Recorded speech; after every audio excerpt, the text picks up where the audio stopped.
तू क्यों चिंता करता है, जो करना है श्री राम कर। भैया नमस्कार, कैसे हैं भैया आप लोग? बढ़िया हैं? अब मैं भी बढ़िया हूँ। आज मैं आप लोगों को जो है फूलों के बीज जो गर्मी में आ रहे हैं, हाइब्रिड वाले जो भी चलने लगे हैं, हाइब्रिड की जो नर्सरी, जिन लोगों के पास नर्सरियाँ है, नर्सरी बनाने का प्लान कर रहे हैं, उनके लिए लाए हैं। अभी भाई मैं एक ही वैरायटी दिखाऊंगा जिसका फूल अगर देख लीजिए, कोने में लगा हुआ है जीनिया।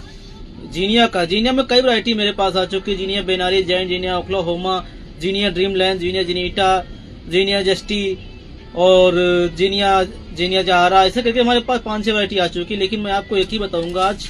ये देखिए भाई, जीनिया बेनरी जाइंट, इसका फूल ऐसा होता है।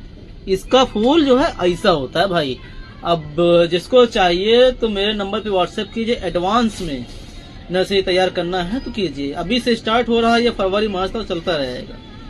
वो आई इसकी